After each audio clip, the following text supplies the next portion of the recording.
So this panel, as was mentioned, is the panel that focuses on social, racial, and environmental justice. And I'm the moderator, Jade Sasser from UC Riverside. I will begin by telling you who our panelists are.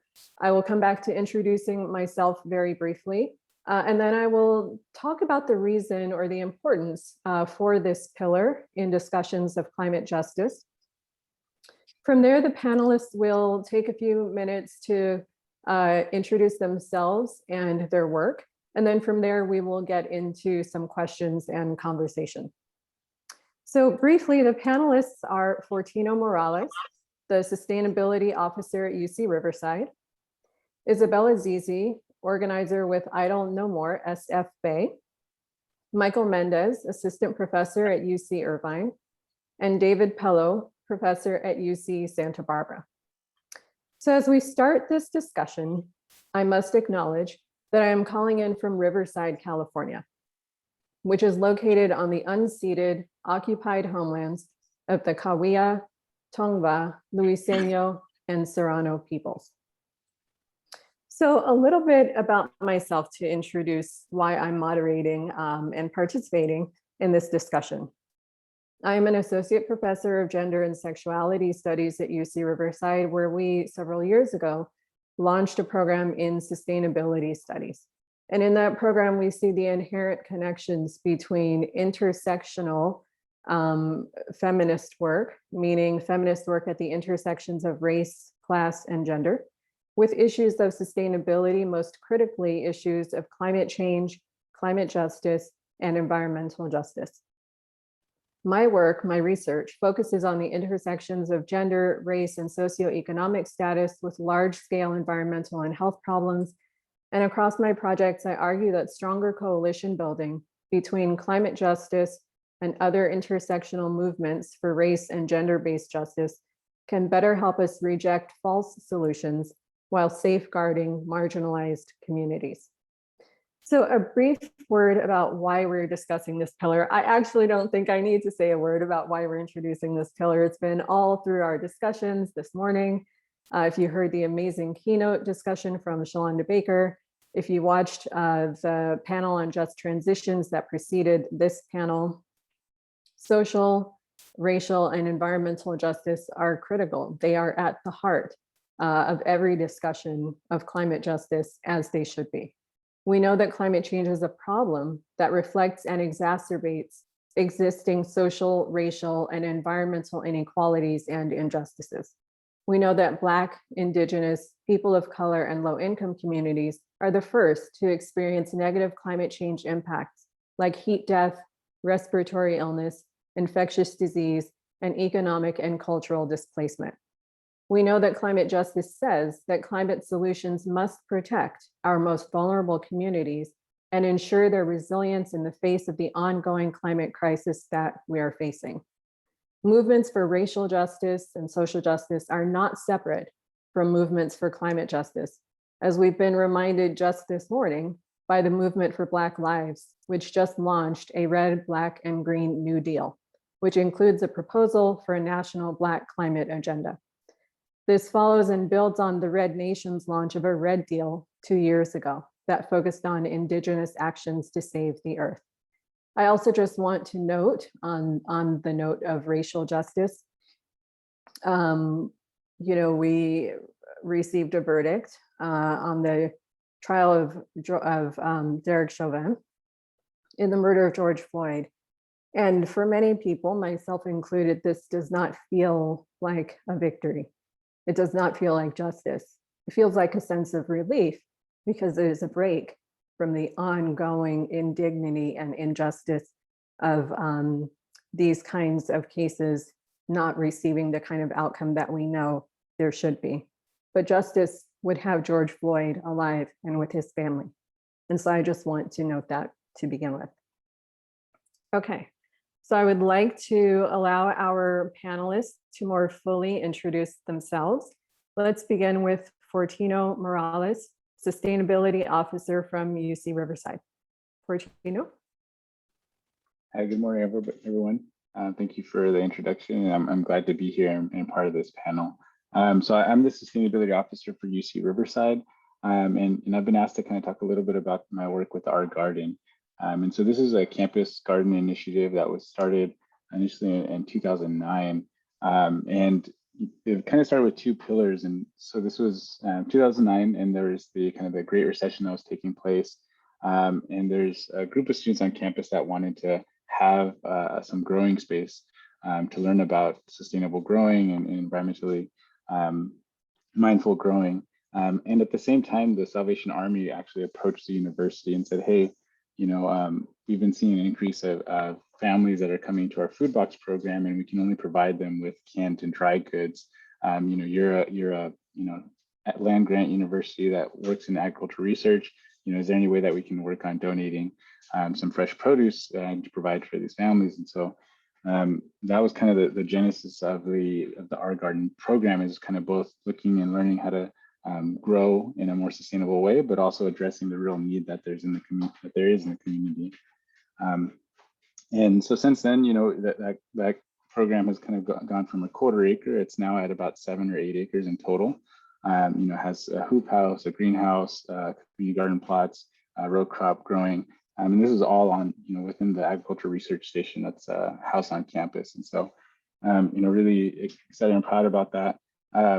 And I think one of the things that I wanted to share there too is that one thing that we were realizing is that, and looking at this kind of food insecurity issue that the Salvation Army had kind of brought to the university, was also that looking at that more broadly, that there's 4 food deserts within the city of Riverside, and one of them being our kind of closest neighbors, the neighborhood right next to us, the east side.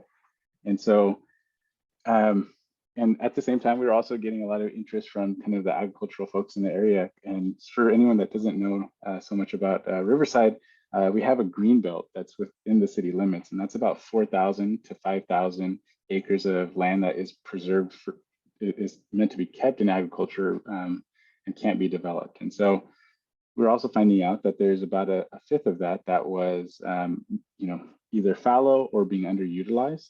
Of course, we're the land grant university in the area. And so we have these kind of 3 things all together. You have 4 food deserts on campus. 4 food deserts in the community. And we've been learning more in the last couple of years about food insecurity on campuses. We also have the Greenbelt land that is being underutilized.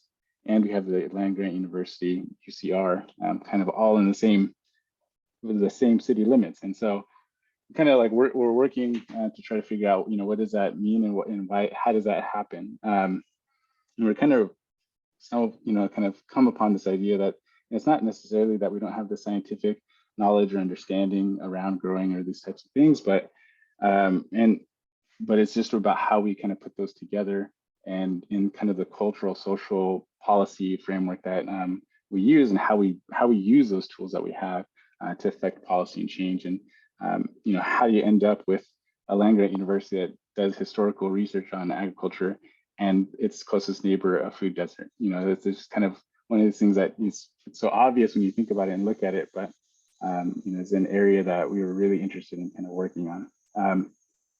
So that's the kind of the Our Garden and that project. Now I will say just a little bit about, as a sustainability officer, that we're currently looking at trying to integrate diversity, equity, inclusion, and environmental justice into our policies as a system as well. And that's an effort that's just underway. And we'll be launching some working groups to kind of develop that and work on that. So I'm happy to speak on that too. Thank you so much, Fortino. Isabella, would you like to introduce yourself next? I want to apologize in advance. I lost my voice over the week and have been recovering. Nawa Hesha Adisht, Isabella Zizi, Kataha. My name is Isabella Zizi. I come from the Northern Cheyenne, Arikara, and Muskogee Creek tribes. I'm a member of Idle No More SFP, and I'm a signatory on the Indigenous Women of the Americas Defending Mother Earth Treaty. I reside in Ohlone Territory, which is also known as Richmond, California, in the Bay Area, and have lived my whole life under the shadows of the Chevron refinery. And my work had really started as a young one being taught by Indigenous leaders, Indigenous elders, who have really shown the way of the importance of the land, the importance of Indigenous sovereignty. And it didn't really kick in until 2012 when the Chevron refinery had exploded. And this was just a month or two after I had graduated high school. And it sent myself and my family and all the other 15,000 residents to the hospital due to respiratory problems, nausea and headaches, and irritation in our eyes or throats. And shortly after that, that's when I was introduced to Idle No More SF Bay, which is a Native women-led group, all led by volunteers with allies who support us to organize nonviolent direct actions, and really pushing for things that we stand for, and that is standing for clean air, clean water, and clean soil, and also thinking about a healthy and viable future for the next 7 generations who come after us. And so I'm on this panel on behalf of Idle No More SF Bay, and to talk about all of the many organized actions and events that we had put in place from 2014 up until now, and seeing that shift of more awareness of people becoming more in alignment and back into balance with our mother earth, and also being very inclusive to Indigenous people and Indigenous voices. And one of the main important things that Idle No More SF Bay has really pushed for is to actually uplift younger voices, to push for young leadership to take on, so that way the elders, the Indigenous grandmothers and more wouldn't have to continue on that work, because they have already done that work for many, many years. And so they have blessed me with this really neat nickname. They name me the baby grandmother of our group, and I have been really honored to take on that leadership role to encourage other young leaders to walk alongside me and work alongside me, and really inspired by lots of people across the world who are doing the same work as we are. And although it may be small, it's very mighty. And I see us like wildflowers, just planting our seeds and growing and not stopping. So thank you. Thank you so much, Isabella. Michael, would you like to go next?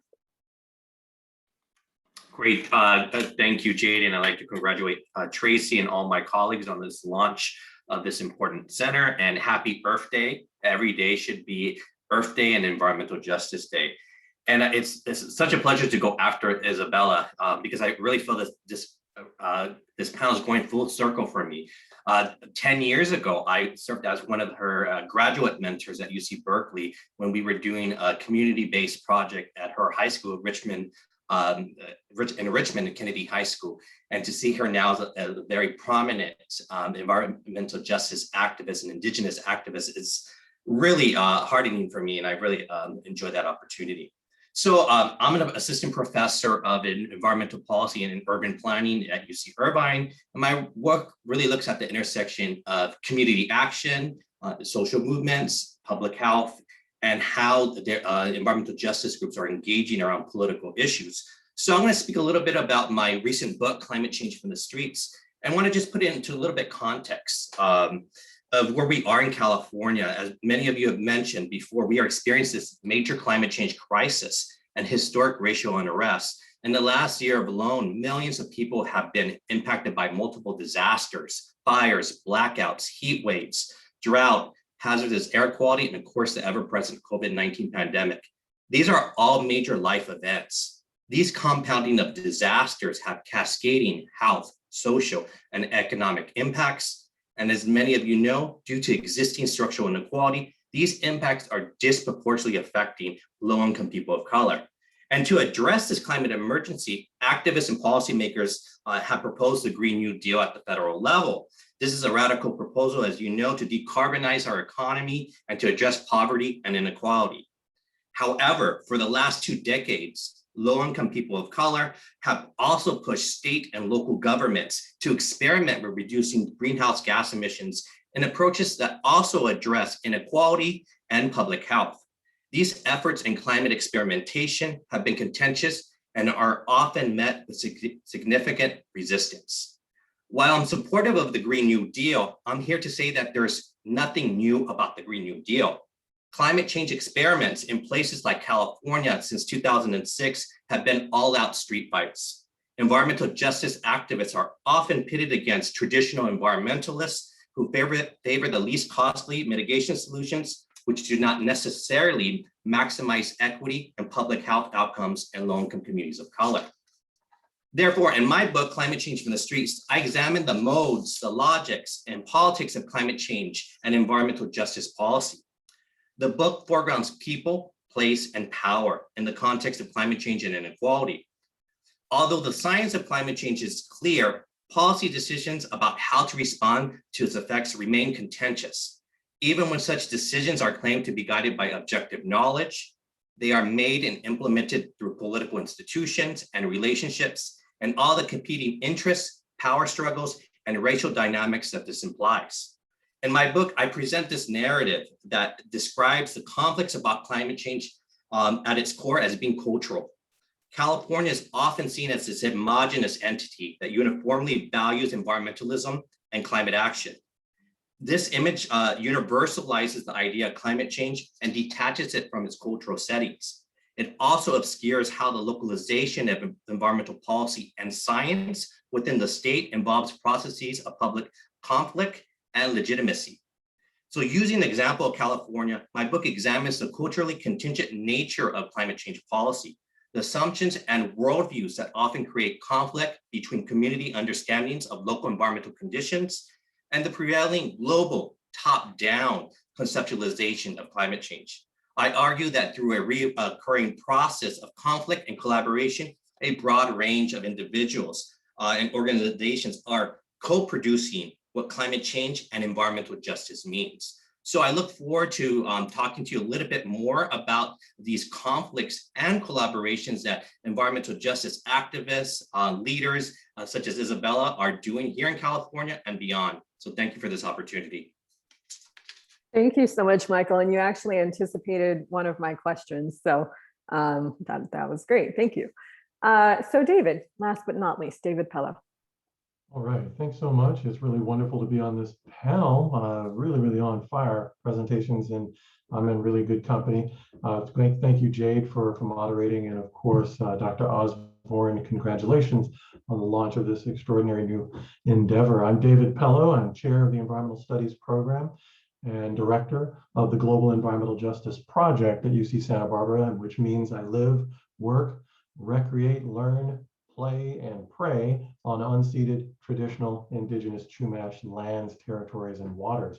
So I want to briefly discuss 2 projects that speak to this pillar of social, racial, and environmental justice. The first is an ongoing multi-year study that I'm doing with a whole bunch of students on the relationship between prisons, jails, detention centers in the US and around the world, and environmental and climate justice risks. And so the prison is a space of environmental racism and ecological injustice because so many of these carceral institutions are sites where we find threats to human and more than human health and well-being. And so just a sampling of some of the topics that we're looking at includes water contamination, exposure to hazardous industrial wastes, airborne toxins, excessive heat and flooding related to and driven by anthropogenic climate change, the low quality, poor nutrition content of the food that is served in prisons and jails, and inadequate medical care. And so I'm drawing on Dan Berger's wonderful thesis in his book, Captive Nation, regarding how much of so many civil rights activists back in the day in the civil rights movement really evolved in their activism and in their theory of change as a result of spending time behind bars. And so I'm focused on the ways in which prisoners today, including and especially BIPOC folk, are becoming some of the most inspiring leaders in the environmental justice and climate justice movements leading resistance efforts to improve conditions for incarcerated folks, to promote abolition and decarceration, and of course, to successfully improve the water, the air quality in and around prisons that will benefit both humans and our non-human relations beyond the prison walls. The second project I want to mention is closely related to what we've talked about already, the Central Coast Climate Justice Network, which is a network of about 20 NGOs that came together a few years ago. We are putting together our own Green New Deal, which is very much informed by the Red Deal, by the Movement for Black Lives work on this matter. We have been working for 2 years on this, doing bottom-up grassroots work through house meetings, through focus groups with more than 400 people throughout our area. And this includes college students and youth, elderly folks, including a group calling themselves the Fearless Grandmothers, indigenous communities, farm workers, campesinos, immigrants, youth, labor union, rank and file and leaders, faith-based organizations, and of course, environmental and climate justice advocates. Now, while many of the policy measures that we are developing through this framework speak to classic environmental concerns, we're also centering a number of social, racial, and environmental justice frameworks. For example, promoting sustainable agriculture, including farm worker health and BIPOC farm ownership, which also is about promoting food security and food sovereignty. At the heart of this Green New Deal, of course, is a livable wage for all residents, for all workers. At the heart of this Green New Deal is linking climate justice concerns with indigenous community leadership and sovereignty, including gathering and tending rights in this region. County mandated setback zones, which we've already gotten in other parts of California between oil and fossil fuel extraction operations and residential communities and schools. We're also focusing on expanding affordable housing, particularly supporting our unhoused brothers and sisters, and making Santa Barbara County a sanctuary county for our undocumented family members and neighbors, and expanding environmental justice education curriculum throughout the school system. And finally, front and center in this is the Movement for Black Lives goals of decarceration and defunding the police. So maybe not your ancestor or your grandmother's Green New Deal, but it's the Green New Deal for the 21st century, and certainly one, as I said, that is informed by the Red Nation and the Movement for Black Lives. So that's a little bit of what we're doing here in Santa Barbara. Thanks so much.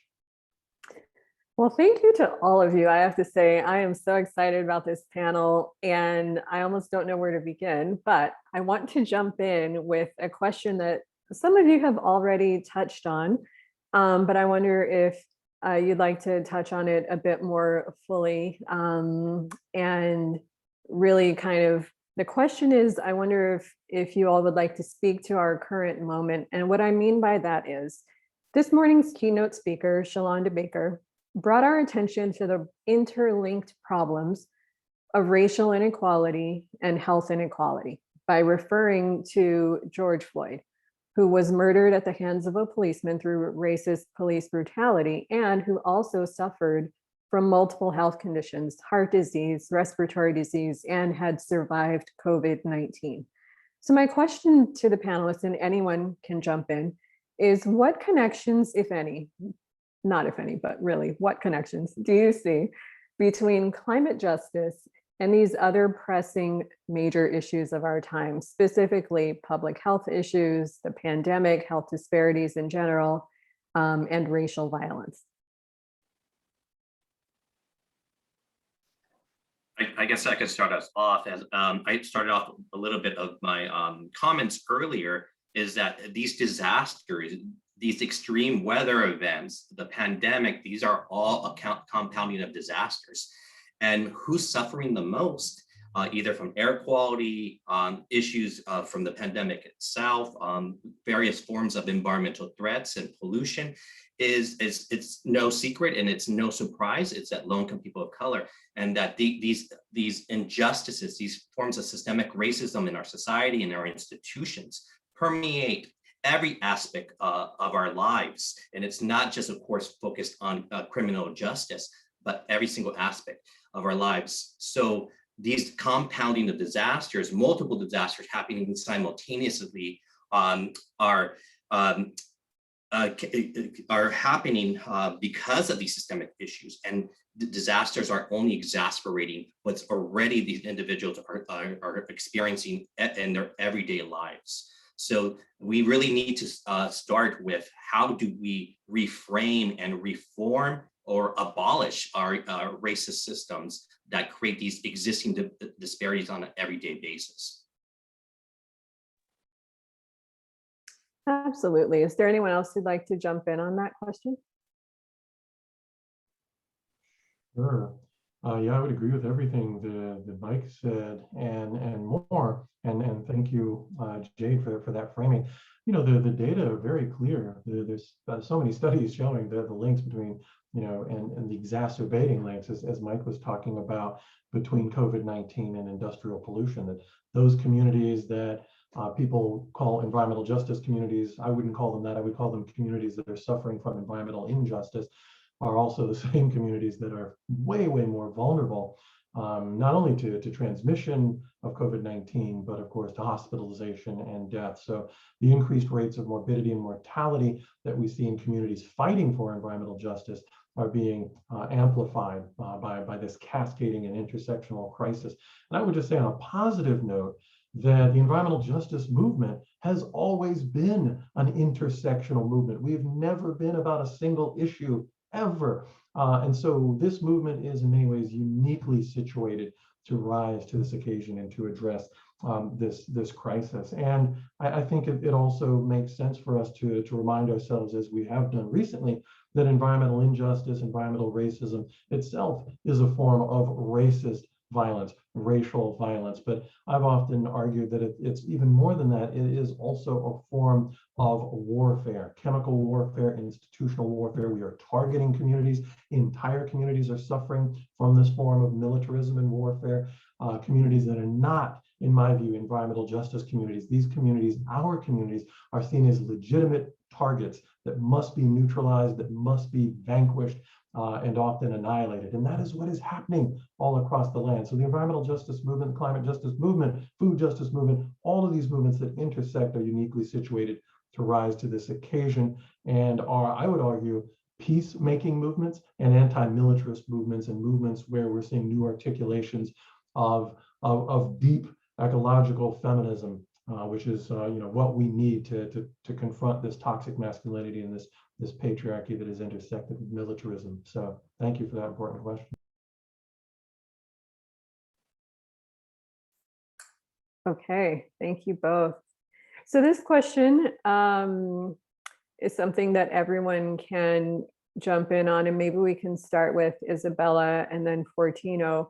What challenges and or opportunities do you see right now in climate justice? And specifically, how do you relate the work that you are doing to those challenges or opportunities? Thank you. So I feel like this question definitely piggybacks off of what was just answered, to kind of give people an idea of, climate and environmental racism and injustice, living in Richmond and even working in Richmond. I've lived roughly 2 miles away from the Chevron refinery my whole life. And I now work within a mile of the Chevron refinery. And every day I'm pretty much having to look towards the direction of the refinery to make sure that I don't see any black smoke, to make sure that I don't see any flares coming out of their smokestacks, to make sure that my community is not being polluted by what they're setting off in the air. And it was extremely challenging and frustrating knowing that this industry, the fossil fuel industry, continued business as usual, especially during the California fires and through COVID. We're already having to wear masks. And on top of that is the continuous pollution that they were letting out, so that is putting us at a much more higher risk than what we were already at. And so raising this awareness and doing all this organizing is not just connecting the issues locally in our own backyard, but also connecting those dots to other places in other areas. For instance, our indigenous relatives in Minnesota who are stopping the Line 3 pipeline, and that is an extension. It's a proposed pipeline to bring in more tar sands oil from Canada through the United States. And this tar sands is tar sands is very nasty, very sticky, and it's also very hard to clean up. There is actually no real solution on how to clean up tar sands whenever it spills into the ocean. And so tar sands doesn't just float at the top, it sinks straight to the bottom. And so when you think about that, you think about the injustice to our non-human relatives and to the waters and everything that touches around that. And so we've been able to connect those dots, raise awareness of what's been happening locally, nationally, and globally, and getting people more involved, more people engaged. And to do that, we've been able to organize car caravans, potentially organizing a bike caravan, to be more sustainable. And also, my most favorite is actually doing street muraling. So street muraling is a great visual way for people to see, for people who aren't able to physically attend our actions. They can see from up above, or they can see when they look at the news or read news articles, to know that people are stopping business as usual, as it needs to be, because our time here on Mother Earth is really slowing down sooner and sooner. And it's important that we take action now in the best way that we are able to and capable of doing so. Thank you, Isabella. Fortino? Yeah, thanks for that question and for that response too. I'll kind of add a little bit to that too, in that same sentiment for the Inland Empire. Air quality is a very big topic, especially in relation to a lot of the logistics industry. So just yesterday, the State of the Air kind of report was put out by the American Lung Association, and ranked San Bernardino and Riverside County as the worst air quality in the nation, with LA following in third. And the connection there too, with, like I think it was mentioned earlier, was the connection to COVID as well, in terms of lung complications, that kind of adding and exacerbating those impacts. The connection to climate change there is that part of the process is when the air pollutants are produced on the coast, and kind of they blow inland in the afternoon. And part of that process is that they actually are heated up in the air. So as they're kind of floating over to the Inland Empire, they're being heated up, and there's tertiary air pollutants that are created in the chemistry of the air as that happens. So as we see increases in temperature over time, we're going to see those impacts and those processes accelerate as well. So there's I think the theme that I've heard a lot is that the kind of compounding impacts all around, and I think that's just another example of that. In terms of something hopeful, I think is that there's some institutional changes. It seems like there are a lot of the different institutions that we're a part of or interact with or are working with. They're starting to make some of these changes and really have these conversations. Maybe it's very new to a lot of them, and they're kind of trying to, stumbling around trying to figure out how to actually, talk about these and incorporate them, including the UC with trying to incorporate environmental justice into some of our policy frameworks as well. But I think those institutional changes are actually really key, right? So I think one of the feedback, or one of the comments, especially around, I think the conviction earlier this week, is that that's one conviction. We're really talking about an institutional and a systemic problem, and so we need to make, in addition to these convictions, we need to make institutional changes and kind of systemic changes as well. And so I think that's kind of the hopeful part that I see, is that there's a lot of these agencies and groups that are starting to incorporate that into their frameworks. And I'll just end with the kind of the research aspect of it, especially in the context of the Center for Climate Justice starting up, is that you're reframing some of the research that the UC is doing and working more closely with communities. I think there's a lot of people that have been doing really great work, but I'm really excited to kind of see, research in other areas that you don't typically think of start to focus and center environmental justice or those communities too. So. Thank you, Fortino. David or Michael, would you like to add anything? Okay.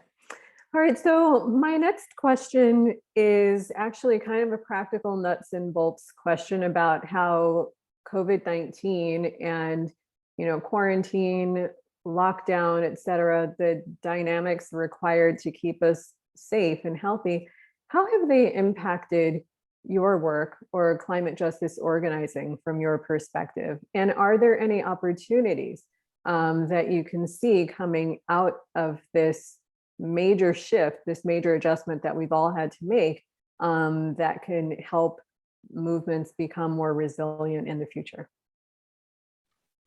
Sure. Thank you for that question. I think it's an important question about rethinking our frameworks of both in terms of our pedagogy, to our research methods, to our community engage or scholar activism. Definitely the COVID-19 pandemic has changed the way I have engaged with my organizations. For example, my new line of research is really looking at how can I build a research agenda that I provide co-authorship and letting environmental justice groups and migrant rights groups speak for themselves. And this really started on a project in David's backyard in Santa Barbara and Ventura County, looking at extreme wildfire events in California and how disaster policy did not specifically address the needs of indigenous and Latinx migrants, undocumented migrants, these individuals. And that was a great opportunity to see how these individuals are working on the level. But from that research, what we have seen is how these environmental justice groups and migrant rights groups have, in a sense, become disaster experts in their own right. They have built this infrastructure around disaster management, disaster knowledge, and practice through these multiple years of extreme wildfire events in the last 5 years. And the COVID-19 pandemic has hit, obviously, in the last year and a half. And while the pandemic has disproportionately affected farm workers, their work on climate justice, on disaster policy, forcing themselves to be policymakers and foundations to look at them as experts, created this infrastructure for when COVID-19 pandemic did hit, that they were networking and talking to each other.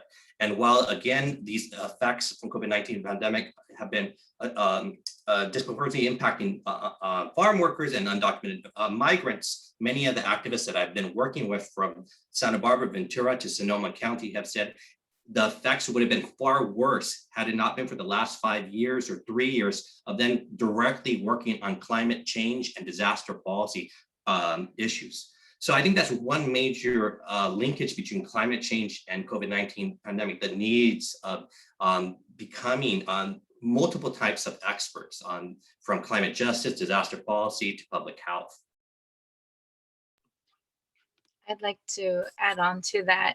So when the pandemic first started and we were all in lockdown, I actually found I found Mother Earth and nature so beautiful because it was healing itself. The animals were crossing and taking over the streets as they used to. The air was actually becoming a lot more cleaner and clearer, and wildlife and the trees and the plants were coming back to life as they should. And it was a pause for humanity to let us, not destroy our Mother Earth anymore. And it was time for Mother Earth to pick herself back up in the best way that she knew how. And I took that as a huge learning experience that, it's important that when it was time for us to come back into our so-called normal life or normal routine, to make it a better routine, to make it in a way that is going to be respectful and honorable to the land and to our non-human relatives, and to be great stewards. And you know, I think about my work now. I work at this nonprofit called Urban Tilth, and it's an amazing farm that has been thriving since 2005. And the work that I do is more profoundly around providing fresh organic food and produce to the communities in Contra Costa County. And in Richmond's and San Pablo specifically, we have very few grocery stores, and you see more local corner stores or liquor stores where there's more processed and packaged foods. And for us to be able to grow the food that is all grown by local people of color who have grown up in Richmond or San Pablo area, who know exactly what it's like to live in the struggle of this capitalistic, unfair, injustice world, where we're able to actually find ways to provide again, to provide in a way that our ancestors have done for time immemorial, and that we can do it too, especially as younger people. I feel very strongly that younger people need to be more uplifted and more praised in the work that we've been doing and that we try to do. And that it's important for even the older folks to continue to teach them and to help guide them, to give them that strength and that courage that, you know, they too can be in good service, because it's gonna take all of us to do the great work to continue on this world. Yeah.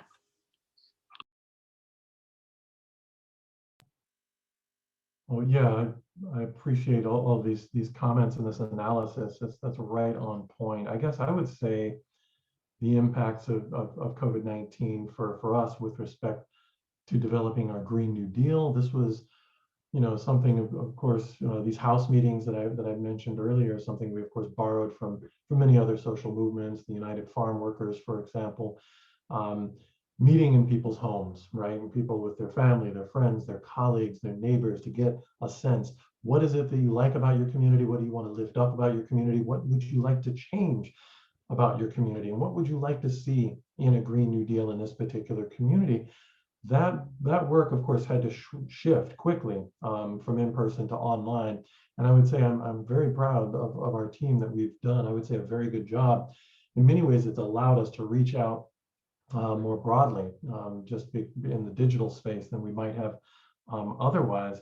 But I would say COVID-19 has really reminded us of two things that environmental justice and climate justice movements have always done and have always emphasized, and that is health and interdependence are at the core of everything we do. And I think we should never forget that. And this has really just lifted that up. I guess the last thing I would say is that this term lockdown, of course, long before and long after, unfortunately, COVID, has been and will be something that is a common practice that we see in carceral institutions, right? And so it is often imposed upon our relations who are behind bars and who have, it should be remembered, no possibility of physical or quote unquote social distancing within these institutions. The good news there, as we all know, is of course the uprising, the movement for Black Lives last spring and summer, and the COVID-19 pandemic have really given us a shot in the arm, a real push for decarceration, defunding, and abolition, because the only way to be healthy with respect to prisons is to not be in a prison to begin with. And so I'm really, really glad at least we see that silver lining where the discussion of abolition and defunding and decarceration has now become mainstream. You got people like Ruthie Gilmore with like a full page spread in the New York Times being interviewed about abolition. So these are some of the things, some of the ways that my work has changed as a result of the pandemic.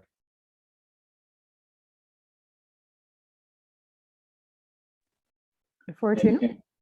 Yeah, I'll just add kind of quickly here, kind of like you're saying, more on the kind of nuts and bolts and on the ground, is that one thing we saw with the kind of the lockdown and the campus shutdown here is that the Art Garden was actually able to work with the Art Pantry, which is our campus pantry, to provide fresh produce to those students that are in need. And just to kind of give a sense of the need on our campus before COVID was, we were pretty consistently in our surveys getting back about above 50% of our students being food insecure.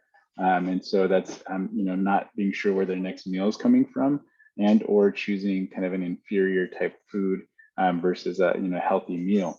And that was before COVID. So you can imagine what might happen to those communities with the shutdown and the impacts that may have, and being able to have access to fresh produce in that way with the Art Garden. I think it's a small piece of it, but I think it's a really important way to understand how the impacts of these kind of outside stressors and having these systems set up in place can be really helpful in mitigating those impacts. So just kind of a small example there. Absolutely, thank you. And if I can just briefly insert myself as moderator and say that my own work has also been impacted because,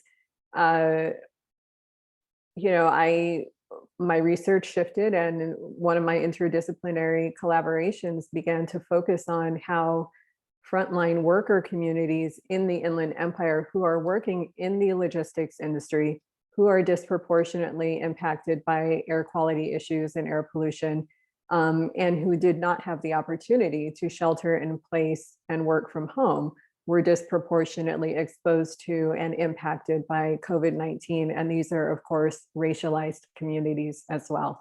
So there were a number of impacts and opportunities by having to make this monumental shift. So we're going to close out in a couple of minutes, but so I wanted to leave us with a closing question that we can all answer very briefly. And that question is this: movement work, climate justice work, environmental justice, racial justice, social justice work. This work, it involves a lot of energy. It involves a deep emotional investment. It involves a lot of investments, personally, professionally, and otherwise. Very, very briefly, what sustains you in this work? What keeps you going in it?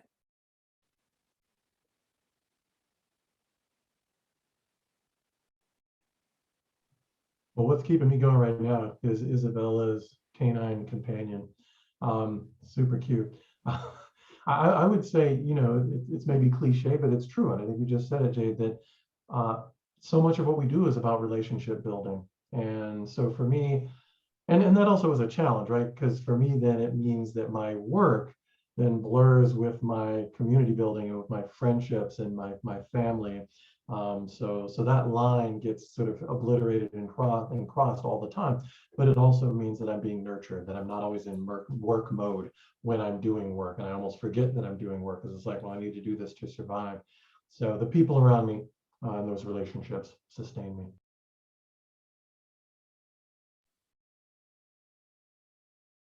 I would echo that. I would say this idea of communities of practice, as David was saying. As I mentioned before, I met Isabella 10 years ago. I considered Professor Pellow and Professor Sasser to be also unofficial mentors in my career. And I learned every day from the individuals activists. I consider myself as a community engaged scholar or scholar activist. And as David was mentioning, that interaction and seeing that agency and self-determination of these communities and individuals is what keeps me going, particularly since I grew up in a very similar manner and experienced environmental injustice in the community. And that also drives that lived, embodied experience of my own and the others that I interact with. So communities of practice. Thank you. Fortino and Isabella? Yeah, I definitely agree with everyone and kind of what they've shared so far too. And I'll just add, I think my daughter, who you might hear in the background screaming, just kind of her is, I think, is a good reminder, and kind of the way that she sees everything is seeing the world and understanding the world and doing everything that we can to kind of make that better for her.